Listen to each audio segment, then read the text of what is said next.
Hello শিক্ষার্থী বন্ধুরা, ব্যতিক্রম শিক্ষা করে তৃতীয় ক্লাসে আজকে তোমাদেরকে আবারও স্বাগতম। আজকে আমরা 8টা প্রশ্ন নিয়েছি লেনদেন চ্যাপ্টার থেকে। এই 8টা প্রশ্নের মধ্যেই এদিক ওদিক করে থাকে, তো এগুলোর উপর আজকে ডিসকাস করব। তো ক্লাসটি আজকে শুরু করতে যাচ্ছি। তো শুরু করার আগে বলে নিই যে যারা এখন পর্যন্ত আমার চ্যানেলে নতুন, যারা এখনো সাবস্ক্রাইব করোনি, সাবস্ক্রাইব করে বেল বাটনটি ক্লিক করে নাও যেন নতুন ক্লাসগুলো একটু মিস না করো। তো আমরা ক্লাসে চলে যাই। দিয়ে আমি এই লেনদেনগুলো লিখছি। এখানে কয়েকটা লেনদেন আছে, 8 থেকে 10টার মতো লেনদেন। এই লেনদেনগুলো থেকে আজকে তোমাদেরকে এই 8টা প্রশ্নের উপর উত্তর দেব। তো প্রথমেই আমরা লিখতে পাচ্ছ যে 7 নাম্বার লেখা আছে এখানে, যে 7 নাম্বার এন্ট্রিটা মানে 7 নাম্বার প্রশ্নটা আমরা প্রথমেই করব। তো একটা ছক আঁকা আছে দেখতে পাচ্ছ, উপরে লেখা দিয়ে উপরে কি হেডলাইন দিয়েছি আমরা, যে তাকওয়া ট্রেডার্সের লেনদেনগুলো চিহ্নিত করে সমীকরণের উপর প্রভাব। আমরা যে টেবিলটা করছি, টেবিলটার মধ্যে প্রথমে তারিখ, তারপরে সংশ্লিষ্ট হিসাব, এ সমান সমান আর প্লাস ই সমীকরণের উপর প্রভাব। এই হচ্ছে আমাদের স্টকটা। এইভাবে তোমরা এঁকে নিবে খাতার মধ্যে পেন্সিল দিয়ে। তো আমরা অঙ্কটা শুরু করতে যাই। তো অঙ্কটা শুরু করব জুন মাসের 1 তারিখ থেকে। তো জুন মাসের 1 তারিখে আমরা দেখতে পাচ্ছি যে লিখছে নগদ 50,000 টাকা ও 20,000 টাকার ব্যাংক ব্যালেন্স নিয়ে ব্যবসা শুরু করে। দুইটা ব্যালেন্স নিয়েছে, একটা হচ্ছে নগদ টাকা নিয়েছে, আরেকটা হচ্ছে ব্যাংক ব্যালেন্স নিয়েছে। তো আমরা গত ক্লাসে শিখেছিলাম যে কিভাবে পক্ষ নির্ধারণ করতে হয়। তো এখানেও কিন্তু পক্ষ নির্ধারণ করতে পারবা তোমরা, যে নগদ টাকা নিয়ে একটা, আবার ব্যাংক ব্যালেন্স নিয়ে আরেকটা। দুইটা যদি আলাদা করো তোমাদের কাছে সুবিধা হবে, আবার চলে দুইটা একসাথেও করতে পারো। যেমন যদি আমরা নগদ একটা ভেঙে বলি যে কিভাবে পক্ষ নির্ধারণ করতে হয়, যেটা আমি গত ক্লাসে দেখাচ্ছি, এখন যদি ওগুলো আবার বলতে যাই তাহলে ভিডিওটা অনেক বড় হয়ে যাবে। তো তোমাদেরকে আমি সাজেস্ট করবো যে তোমরা এই আগের ভিডিওটা দেখে এসে, আগের ক্লাসটা করে এসে তারপরে এটা করো, তোমাদের কাছে এটা সুবিধা হবে। নগদ ব্যালেন্স নিয়ে যেতে শুরু করছে, সেহেতু 2019 সালের জুন মাসের 1 তারিখ নগদান হিসাব আসবে। নগদান হিসাব, এটা হচ্ছে একটা পক্ষ। আরেকটা পক্ষ হচ্ছে মূলধন হিসাব, এটা আমি একটু নিচে লিখলাম, এর কারণ আছে আমি বলতেছি। এবং ব্যাংক ব্যালেন্স নিয়ে আরেকটা শুরু করছে, দুইটা ব্যালেন্স নিছে, এর মধ্যে আরেকটা হচ্ছে ব্যাংক ব্যালেন্স। যদি ব্যাংকও নিছে তাহলে ব্যাংকও আরেকটা পক্ষ, ব্যাংক হিসাব। আবার এই ব্যাংক হিসাবের সাথে আরেকটা হচ্ছে মূলধন হিসাব। সে কারণেই আমি বলছিলাম যে নগদান হিসাব, ব্যাংক হিসাব এবং মূলধন হিসাব দুইটা একসাথে অ্যাডজাস্ট করে দিলাম। তো তোমরা এরপরে যখন জাবেদা করবো তখন এইভাবেই করবা, এবং জাবেদার মধ্যে মূলধনের টাকাটা হবে নগদের টাকা আর ব্যাংকের টাকার যোগফল যেটা হবে, দুইটার সাথে একসাথে যোগ করে সেটা লিখবা হচ্ছে মূলধনের টাকা। এটাই নিয়ম, এটা আবার জাবেদা করার সময় আরো ডিটেলস বলবো। তো যাই হোক, এখানে আমরা প্রভাবটা দেখাই। প্রভাবটা কি হবে, আমরা জানি নগদান হিসাব হচ্ছে একটা সম্পদ, তাহলে আমরা লিখবো যে সম্পদ মানে হচ্ছে এ, এটাতে লিখবো এ বৃদ্ধি পায়, মানে এ বৃদ্ধি। তো ব্যাংক হিসাব, ব্যাংকও একটা সম্পদ, এ বৃদ্ধি, এটাতেও কিভাবে বৃদ্ধি হ্রাস করে সেটা আমরা গতদিন দেখাইছি। তো এটাও যদি তোমরা মিস করে থাকো, আগের ক্লাসটা দেখে আসো, তোমাদের এটা বুঝতে সুবিধা হবে। আর মূলধনটা যা ই এর মধ্যে, যেহেতু মূলধন সি এর মধ্যে পড়ছে, সিটা যোগ হয়, সেক্ষেত্রে ই বৃদ্ধি। তো দেখতে পাচ্ছ যে আমি কিভাবে প্রভাবটা দেখাইলাম। তারপর হচ্ছে যাই ধারে আসবাবপত্র ক্রয়। ধারে আসবাবপত্র ক্রয় করার ফলে কি হয়েছে, আসবাবপত্র আসছে, সে কারণে একটা পক্ষ হচ্ছে 4 তারিখ দিয়ে, একটা পক্ষ হচ্ছে আসবাবপত্র হিসাব। হচ্ছে যেহেতু ধারে করছি তাহলে পাওনাদার হিসাব। আসবাবপত্র যেহেতু আমার বৃদ্ধি পাইছে, এ বৃদ্ধি, কারণ এটা একটা সম্পদ তাই এ বৃদ্ধি, আর পাওনাদার একটা দায় সেই কারণে এল বৃদ্ধি। তো আমরা এটাও দেখাইলাম। এর পরের লেনদেনে আমরা চলে যাই। পরের লেনদেনটা বলা হয়েছে মালিকের ব্যক্তিগত প্রয়োজনে ব্যাংক হতে উত্তোলন। এখানে টাকাটা দেওয়া হয়নি, 2,000 টাকা আমরা ধরে নিলাম। মালিকের ব্যক্তিগত প্রয়োজনে ব্যাংক হতে উত্তোলন, তো প্রতিষ্ঠানের যে ব্যাংক হিসাব আছে সেই ব্যাংক হিসাব থেকে সে উত্তোলন করছে, সে কারণে এটা হবে কি, একটা পক্ষ হচ্ছে তারিখ হচ্ছে 6, একটা পক্ষ হচ্ছে তোমার উত্তোলন হিসাব,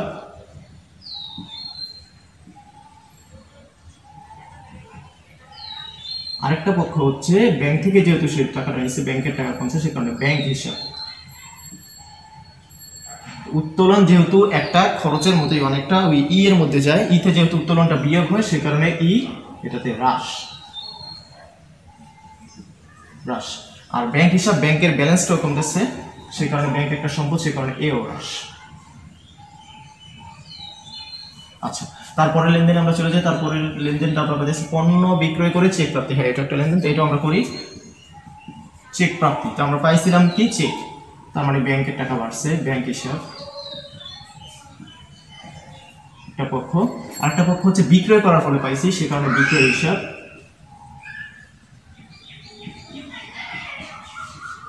হ্যাঁ, ব্যাংক হচ্ছে একটা সম্পদ, সে কারণে যেহেতু ব্যাংকে আমার টাকা আসছে বিক্রি করায়, সে কারণে এ বৃদ্ধি। আর বিক্রয় হচ্ছে একটা আয়, আয় মানে ই এর মধ্যে যায়, ইতে যেহেতু আয়টা যোগ হয় সে কারণে ইও বৃদ্ধি হবে। তো তোমরা দেখতে পাইলা এটা কিভাবে গেল। তারপরে ঘটনাতে আমরা যাই, যন্ত্রপাতি ক্রয়ের ফরমাইশ প্রদান। আমরা জানি ফরমাইশ প্রদান করলে এটা কোনো লেনদেন হয় না, সেই কারণে এটা যাবে না, যেহেতু লেনদেন ছাড়া কোনো পক্ষে আমরা নির্ধারণ করতে পারবো না, সেহেতু এটা বাদ দিয়ে দিলাম। পাওনাদারকে পরিশোধ, তারপর একটা পাওনাদারকে পরিশোধ 22 তারিখে এটা যাবে, কারণ পাওনাদারকে টাকা পরিশোধ করলে এখানে লেনদেন হয়। কিভাবে হয়? পরিশোধ করার পরে আমার থেকে টাকা চাইতেছে, কিন্তু পাইতেছে কে? পাওনাদার। একটা পক্ষ হচ্ছে পাওনাদার হিসাব বা পুরোটাই হিসাবও লিখতে পারো তোমরা চাইলে। আর আমার থেকে যেহেতু টাকা কমতেছে তাহলে নগদান হিসাব, নগদান হিসাব। আর পাওনাদারকে আমি টাকা দেওয়ার ফলে পাওনাদার আমার হ্রাস পাইতেছে, পাওনাদার কমতেছে, যে আগে পাইছে বেশি এখন পাইবে কম, তার মানে এল হ্রাস। পাওনাদার একটা দায় মানে এল হ্রাস। আর নগদান হিসাব যেহেতু এর টাকা আমার সম্পদটা কমতেছে, সে কারণে এটাও হ্রাস পাইতেছে। গেল। এরপরে লেনদেনটা আমরা করি। এরপরে কি আছে? কর্মীর নিকট বিক্রয়। কর্মীর নিকট বিক্রয় আছে এবং বলা আছে কোনো ব্যক্তির নাম, বিক্রয়ের সাথে কোনো টাকা, নগদ টাকা দেওয়া। এটা আমরা গত ক্লাসে বলছিলাম, যদি এরকম কিছু থাকে তাহলে এটা আমরা ধরে নিব যে এটা বাকিতে বিক্রয়। যেহেতু বাকিতে বিক্রয় হয়েছে, তাহলে আমি কর্মীর নিকট করছি, কর্মীর নিকট থেকে আমি পাবো। এখন করিবে আমার দেনাদার, তার মানে সে আমার থেকে কিনে দিচ্ছে, সে হবে দেনাদার। 25 তারিখের লেনদেন এটা দেনাদার। একটা পক্ষ হচ্ছে দেনাদার, ব্র্যাকেটে চাইলে করিব দিতে পারো হিসাব। আরেকটা পক্ষ হবে কি, যেহেতু বিক্রয় করছে বিক্রয় হিসাব, বিক্রয় হিসাব। তো দেনাদার আমার বৃদ্ধি পাইছে বিক্রয়ের ফলে, সেই কারণে এ বৃদ্ধি, দেনাদার একটা সম্পদ, বৃদ্ধি হবে। আর বিক্রয় করার ফলে আয় হয়েছে, তার মানে ইতে এটা যোগ হয়, ই বৃদ্ধি। ই মানে মালিকানা সম্পত্তিতে যেটা যোগ হয় সেটা বৃদ্ধি, আর যেটা বিয়োগ হয় সেটা হ্রাস, সেটা আমি গত ক্লাসেও বলেছি। তারপরে লেনদেনটা করি। তারপরে হচ্ছে মাল ক্রয়। মাল ক্রয় হচ্ছে 6000 টাকা, 26 তারিখ। মাল ক্রয় করার পরে এটাও একটা লেনদেন হয়েছে। কিভাবে লেনদেন হয়েছে? যে ক্রয় করার পরে আমার ক্রয়ের পণ্যগুলো আসছে, ক্রয় হিসাব একটা পক্ষ। আরেকটা পক্ষ হচ্ছে মাল ক্রয় করছি, যেহেতু কিছু বলা নেই, তার মানে আমি নগদ টাকা দিয়ে দিচ্ছি, নগদেই ক্রয় করছি। আরেকটা পক্ষ হচ্ছে নগদান হিসাব। ক্রয়ের ফলে আমার খরচ বৃদ্ধি পাইছে, তার মানে ইতে এটা বিয়োগ হয়, সে কারণে ই হ্রাস। আর নগদান হিসাব, এটা একটা সম্পদ, ক্রয় করে টাকা দেওয়ার ফলে সম্পদটা আমার হ্রাস পেয়েছে, হ্রাস। এরপরে যাই যে ব্যক্তিগত তহবিল থেকে মেয়ের স্কুল ফি প্রদান। ব্যক্তিগত তহবিল থেকে আবার মেয়ের স্কুল, এটাও ব্যক্তিগত, যেহেতু দুইটাই ব্যক্তিগতের সাথে ব্যক্তিগত, এটা লেনদেন যাবে না, কারণ এটা একটা ব্যক্তিগত হিসাব, একান্তই, এটা এখানে যাবে না। তারপরে করিমের নিকট থেকে নগদে ক্রয় 5000 টাকা। আচ্ছা, করিমের নিকট থেকে যেহেতু নগদে ক্রয় বলা আছে, তার মানে নগদে ক্রয় করছি, তো আমার নগদ টাকা কমছে। আর ক্রয় যেহেতু করছে, ক্রয় একটা পক্ষ, তাহলে আমরা করি 29 তারিখ ক্রয় হিসাব একটা পক্ষ। করিম হতো যদি এখানে নগদ টানা থাকতো, তখন বাকি হয়ে যেত, কিন্তু এখন যেহেতু নগদ বলে দিতেছে, তাহলে এটা হবে কি, নগদ টাকা কমে গেছে, নগদান হিসেবে। ক্রয়ের ফলে ই হ্রাস মানে খরচ, আর নগদ টাকাও হ্রাস পাইছে, এই হ্রাস।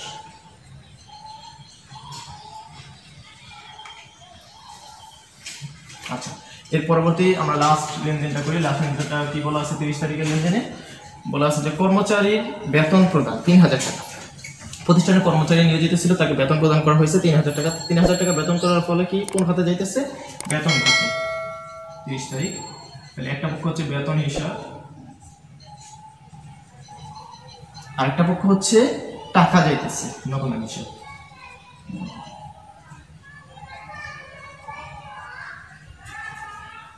তাহলে বেতন যেহেতু একটা খরচ, তার মানে ই হ্রাস।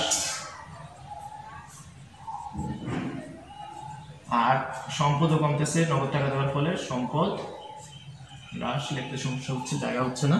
যাই হোক, এই ছিল তোমার 7 নাম্বার। পরবর্তী প্রশ্নটা কি বলেছে, যে ঘটনাসমূহ হতে লেনদেন কিনা কারণ সহ ব্যাখ্যা করো। দেখতে পাচ্ছ এখানে একটা ছক করা আছে, ছকের মধ্যে লেখা আছে ঘটনাসমূহ হতে লেনদেন কিনা কারণ সহ ব্যাখ্যা করা হলো। আচ্ছা, তাহলে এখানে আগের মতোই তারিখ এই গ্যাপটাতে হবে লেনদেন কিনা কারণ সহ ব্যাখ্যা। দেখতে পাচ্ছ আগের মতোই 3টা ঘর, জাস্ট নামগুলো একটু চেঞ্জ হয়েছে। এখানে আমরা লিখি যে জুন 1 তারিখ 2019 সাল,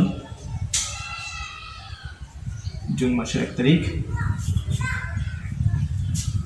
এটা প্রথমটা আমরা যেহেতু আগের একটাতে করেছিলাম যে এখানে নগদ টাকা আর ব্যাংকের টাকা ব্যালেন্স নিয়ে ব্যবসা শুরু করছে, সেটা এটা অবশ্যই লেনদেন। তাহলে এখানে লিখবো যে লেনদেন। এখানে কারণ সহ ব্যাখ্যা করবো আমরা কেন এটা লেনদেন, যে নগদ টাকা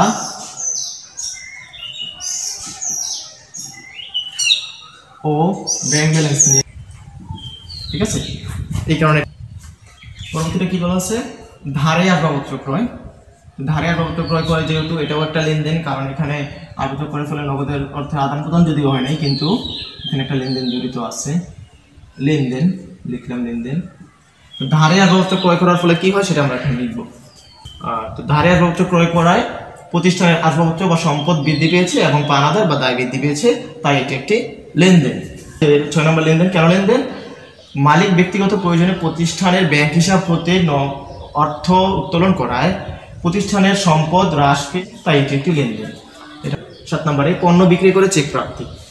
পণ্য বিক্রি করে যখন চেক প্রাপ্তি হয়েছে তার মানে ব্যাংকের টাকা বাড়ছে, চেক যেহেতু ব্যাংক। পণ্য বিক্রি করার প্রতিষ্ঠানের আয় বৃদ্ধি পেয়েছে এবং চেক পাওয়ায় ব্যাংকের টাকা অর্থাৎ সম্পদ বৃদ্ধি পেয়েছে, তাই এটি একটি লেনদেন। প্রদান। যন্ত্রপাতি ক্রয়ের ফরমাশ প্রদান 9 তারিখে। ফরমাশ প্রদান করলে এটা লেনদেন সংগঠিত হয় না, এটা মাত্র অর্ডারের মতো কিছু একটা অর্ডার দেওয়া হয়েছে, ফরমাশ প্রদান করা হয়েছে, কিন্তু এখনো লেনদেনটা হয় নাই। কারণ এটা লেনদেন নেই কেন, ক্রয়ের ফরমাশ বা যন্ত্রপাতি ক্রয়ের ফরমাশ, পণ্য ক্রয়ের ফরমাশ এগুলো প্রদান করলে মূলত ক্রয় বোঝায় না, ফলে প্রতিষ্ঠানের কোনো আর্থিক অবস্থার পরিবর্তন হয় না, সেহেতু এটি কোনো লেনদেন নয়। 22 থেকে পাওনাদারকে পরিশোধ 8,000 টাকা। পাওনাদারকে পরিশোধ করার ফলে এখানে কি পাওনাদারের অর্থটা আমরা হ্রাস পাইছে, পাওনাদারটা হ্রাস পাইছে আর নগদ অর্থ হ্রাস পাইছে, এটা আমরা লিখি, এটাও একটা লেনদেন। পাওনাদারকে পরিশোধ করায় এটা একটা লেনদেন। কেন লেনদেন, পাওনাদারকে পরিশোধ করায় পাওনাদার অর্থাৎ দায় হ্রাস এবং নগদ অর্থ অর্থাৎ সম্পদ হ্রাস পায়, সে কারণে এটি একটি লেনদেন। এরপরটা হচ্ছে করিমের নিকট বিক্রয়। করিমের নিকট বিক্রয় করায় জুন মাসের 25 তারিখ লেনদেন, এটা একটা লেনদেন। কেন লেনদেন, করিমের নিকট বিক্রয় করায় বাকিতে বিক্রয় বোঝায় অর্থাৎ দেনাদার বা সম্পদ বৃদ্ধি এবং বিক্রয়ের ফলে প্রতিষ্ঠানের আয় বৃদ্ধি পায়, সে কারণে এটি একটি লেনদেন। আচ্ছা, মাল ক্রয় করার ফলে এটা একটা লেনদেন। কিভাবে লেনদেন হয়, মাল ক্রয় করায় প্রতিষ্ঠানের ব্যয় বৃদ্ধি ও নগদ অর্থ প্রদান করায় নগদ টাকা অর্থাৎ সম্পদ হ্রাস পায়, সে কারণে এটি একটি লেনদেন। এরপর 28 তারিখে আমরা করি। 28 তারিখে ব্যক্তিগত তহবিল থেকে মেয়ের স্কুল ফি প্রদান। ব্যক্তিগত তহবিল থেকে ব্যক্তিগত খরচ হয়েছে, তাহলে এটা আমরা আগেও বলছিলাম যে এটা কোনো লেনদেন নয়, তাহলে এটা যাবে না, এটা লেনদেন নয়। লেনদেন কেন লেনদেন নয় এটা আমরা বলে দিই। কেন লেনদেন নয়, ব্যক্তিগত তহবিল থেকে ব্যক্তিগত খরচ হওয়ায় প্রতিষ্ঠানের আর্থিক অবস্থায় প্রভাব হয়নি বা প্রভাব বিস্তার করেনি, তাই এটি কোনো লেনদেন নয়। পরবর্তী লেনদেনটা করি। পরবর্তী লেনদেনটা কি, করিমের নিকট থেকে নগদে ক্রয় 5,000 টাকা। করিমের নিকট থেকে নগদে যেহেতু ক্রয় করছে, এটা একটা লেনদেন। কেন লেনদেন, আচ্ছা, এরপরে হচ্ছে করিমের নিকট থেকে নগদে ক্রয় 5,000 টাকা। করিমের নিকট থেকে নগদে ক্রয় করা, এটা একটা লেনদেন। কেন লেনদেন, করিমের নিকট থেকে নগদে ক্রয় করায় প্রতিষ্ঠানের খরচ বৃদ্ধি পায় এবং নগদ অর্থ প্রদান করায় নগদান হিসাব অর্থাৎ সম্পদ হ্রাস পায়, সে কারণে এটা একটি লেনদেন। যেটা বুঝলাম, আমরা এখন সর্বশেষ এন্ট্রিটা করবো। এটাতে কি বলা আছে, কর্মচারী বেতন প্রদান করে 3,000 টাকা, তাহলে এটা একটা লেনদেন। কেন লেনদেন, কর্মচারী বেতন প্রদান করায় প্রতিষ্ঠানের খরচ বৃদ্ধি পায় এবং নগদ অর্থ অর্থাৎ সম্পদ হ্রাস পায়। তাহলে এই ছিল আমাদের 8 নম্বর ঘটনাসমূহতে লেনদেন কিনা কারণ সহ ব্যাখ্যা করা। থেকে শুরু করি। 1 নম্বরের প্রশ্নটা বলছে যে প্রারম্ভিক মূলধনের পরিমাণ কত। প্রারম্ভিক অর্থাৎ আরম্ভতে যেই মূলধনটা নিয়ে আসা শুরু করছিল সেটা নিয়ে, আরম্ভ মানে শুরু, এটা নিয়ে শুরু করছিল, তাহলে এটা থেকে আমরা করবো। যেটাতে 1 নম্বর দিয়ে আমরা লিখবো যে এখানে প্রারম্ভিক মূলধনের পরিমাণ কত, এটা তোমরা লিখে নিও, আমি লিখলাম না, এখানে তারিখ দেওয়ার কোনো কারণ নাই। হিসাবের নাম আর হচ্ছে টাকা, এতটুকু দিলেই হবে। হিসাবের নাম কি, নগদান হিসাব। যেহেতু নগদ টাকা নিয়ে শুরু করছে, সেখানে নগদান হিসাব কত টাকা, 50,000 টাকা। আরেকটা হচ্ছে ব্যাংক ব্যালেন্স নিয়ে শুরু করছিল, আরেকটা হচ্ছে তাহলে হবে ব্যাংক হিসাব 20,000 টাকা। তাহলে মোট হলো 70,000 টাকা। তাহলে এখানে লিখবা, ডাবল মার্ক করে এটা অবশ্যই স্টপ করে দিবা।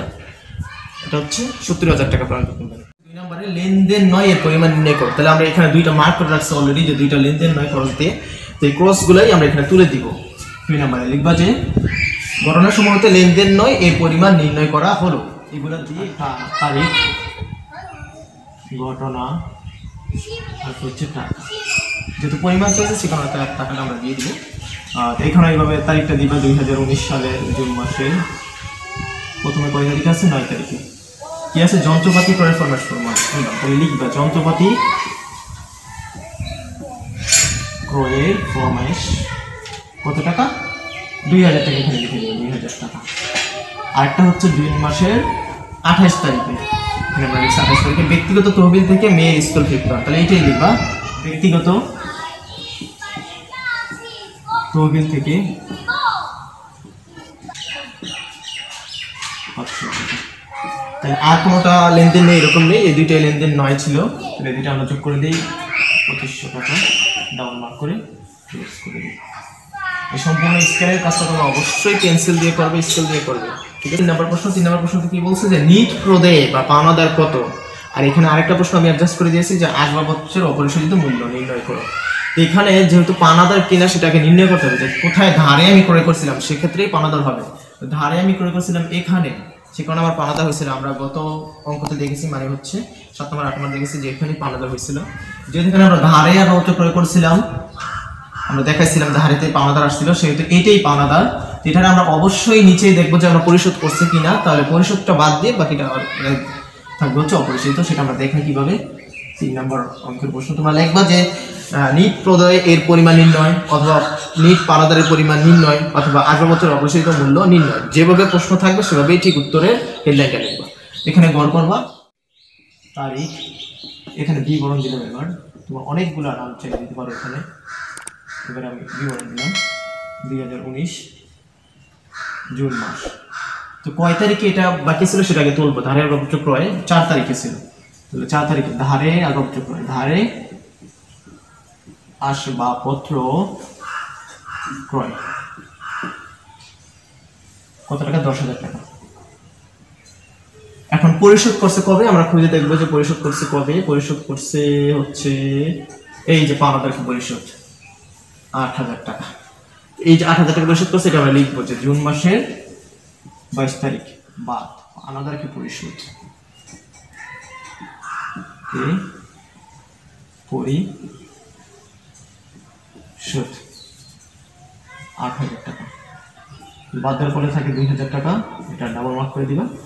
এটা যে 2,000 টাকা থাকতেছে এটাই হচ্ছে অপরিশোধিত মূল্য, লিখে দিবা যে অপরিশোধিত মূল্য পরিমাণ 2,000 টাকা। আবার কি বলছে যে ব্যবসায় মোট ব্যয়ের পরিমাণ নির্ণয় করো। যে সমস্ত ব্যয়গুলা হয়েছে সেগুলো আগে নির্ণয় করো। তো আমি আগে সাজেস্ট করবো যে এই অঙ্কটা করার সময় তোমরা আগে দেখবা যে কোনগুলা ব্যয়। এগুলো তোমরা চাইলে ওই যেখানে তোমরা লেনদেন কিনা কারণ সহ চিহ্নিত করছো, এর আগে যে করছিল সমীকরণ উপাদানের প্রভাব, ওইখানেই তোমরা ব্যয়গুলা কিন্তু বৃদ্ধি হ্রাস লেখা হয়েছে। ওইখান থেকে তোমরা চাইলে এটা নিতে পারো, সে কারণে আমি এটা আগে করাইছি মূলত।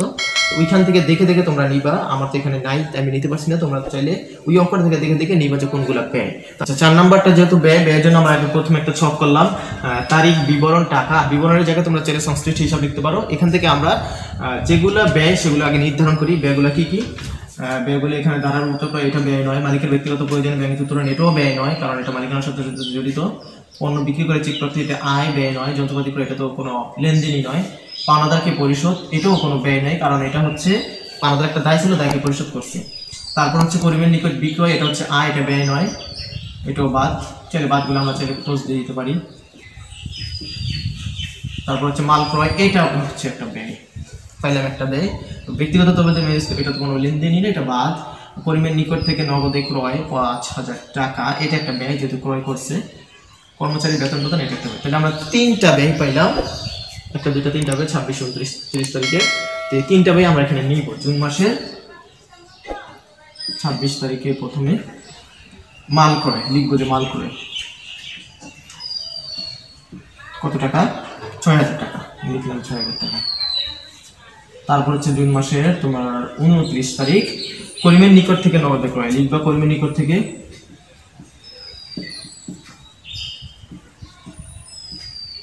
নগদে ক্রয় কত টাকা? 5,000 টাকা। তাহলে লিখলাম যে 5,000 টাকা। এখানে একটা জিনিস দেখার বিষয়, এখানে নগদ না বাকি সেটা কোনো দেখার বিষয় না, এখানে ক্রয় বা যে কোনো খরচ হলেই হবে। কর্মচারী বেতন প্রদান,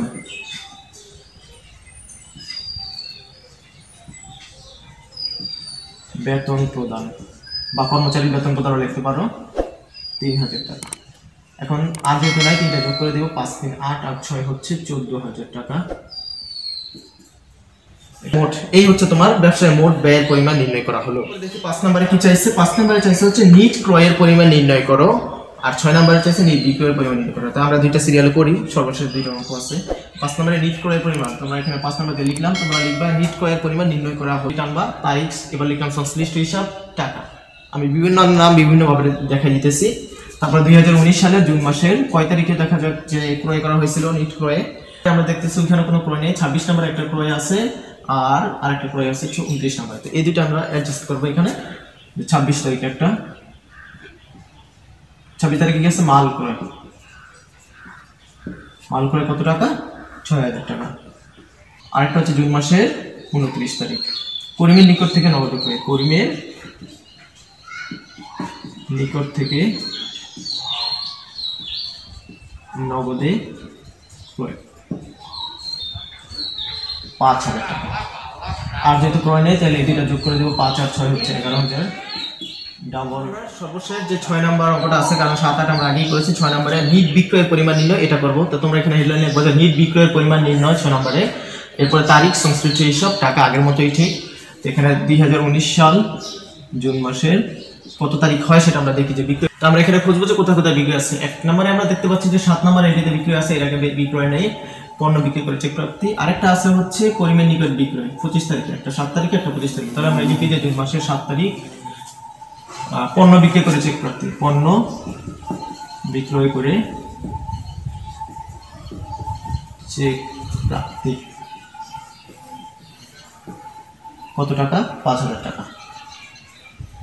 আর জুন মাসের আরেকটা হচ্ছে 25 তারিখে করিমের নিকট বিক্রয়, করিমের নিকট বিক্রয় 10,000 টাকা। তাহলে লিখলাম 10,000 টাকা, দুইটা যোগ করে দেয়, আর যেহেতু বিক্রয় নেই 15,000 টাকা। এবার ক্রস করে দিলাম। তো এই ছিল আজকের মতো ক্লাস। আজকে আমরা 8টা প্রশ্ন কিভাবে লেনদেনের মধ্যে থাকতে পারে সেগুলো দেখানোর চেষ্টা করলাম। আশা করছি প্রত্যেকটা হিসাব তোমরা বুঝতে পেরেছো, এবং যদি তোমাদের কাছে ক্লাসটা ভালো লেগে থাকে তো ভিডিওটাতে একটা লাইক দিবে এবং বন্ধুদের সাথে শেয়ার করবে যেন তারাও এটা দেখতে পারে। আর আমার চ্যানেলে তো সাবস্ক্রাইব মাস্ট। দেখা হবে পরবর্তী ক্লাসে। সেই পর্যন্ত তোমরা সবাই ভালো থাকো, মন দিয়ে ক্লাস করো। আল্লাহ হাফিজ।